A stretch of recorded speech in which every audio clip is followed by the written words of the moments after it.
I want to just make a few remarks about Virginia. No one else in the NaCCRA chapter other than myself is here, and I didn't get an assignment to do this, so I took this assignment on my own. So you need to understand, if I get litigated for speaking on behalf of NaCCRA, you'll all come to my aid. So this isn't a formal report, but since the glebe in Virginia has been in the spotlight, let me just sort of update you if you've been following what happened in Virginia. A year ago, the Senate put together a study commission under the authority of the Housing Commission in the Commonwealth of Virginia.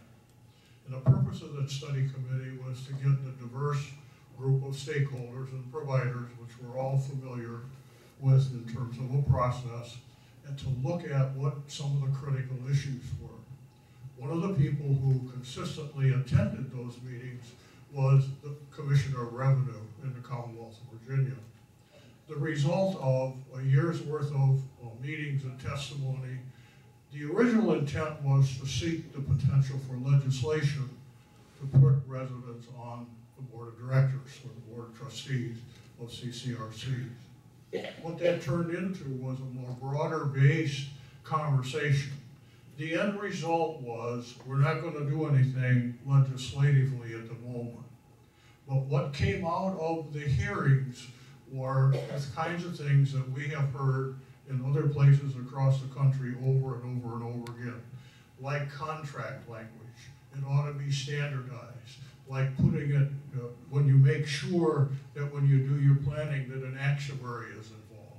And when you have these other kinds of issues, so what the Division of Insurance, the Insurance Commissioner did, was he put out a call for data to support some of the conversations that were going on in CCs in Virginia. Asking the question, for example, of every CCRC, do you have a resident on your board? 2, is that resident a voting member of your board? So he went through the whole list. That information is now being brought back in and tabulated, and this study committee will take that information and now move into the next step, which will inform potential legislation. So we didn't get what we started with, but in some ways we got something somewhat better. We got gathering of the facts, which I have a big fan, I'm a big fan of. Rhetoric doesn't go very far, but facts go a long way. It's like 2 and 2 always equals 5. So the other thing I would share with you is Virginia, for those of you who are familiar with it, and it influences how NaCCRA operates as a part of NaCCRA in Virginia. The western part of the state of Virginia is very rural. Very little participation in things like NaCCRA and legislation and so forth.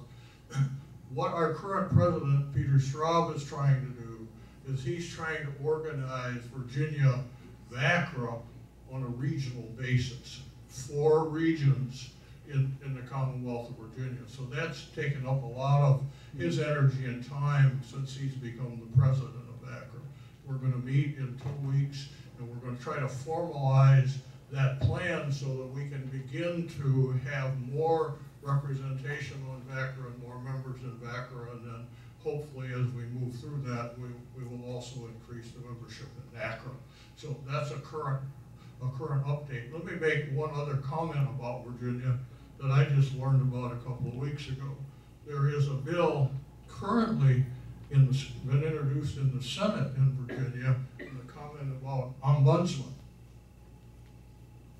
To have an ombudsman for healthcare facilities all across Virginia.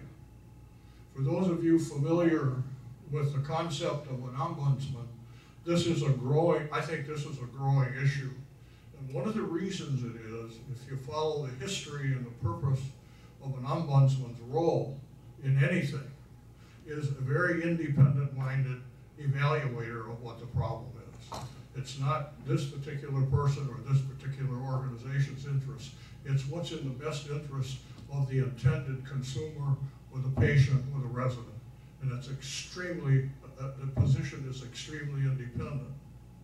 How an ombudsman's role is put together, if you pass it legislatively, how that ombudsman's role is put together is extremely important.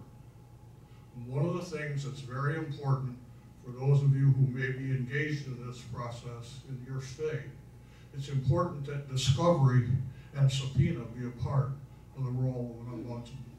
If that ombudsman is going to really fulfill the role of a strong, independent analyst of the issues in order to make recommendations for legislative change or regulation change, that ombudsman has to have the power of subpoena and the power of discovery. So it's just a comment. And we just got a piece of proposed legislation. We're going to hear from the senator who introduced it, who happens to have the same last name that I have. I've never met the senator, but I'm going to meet him in 2 weeks, and we're going to do some genealogy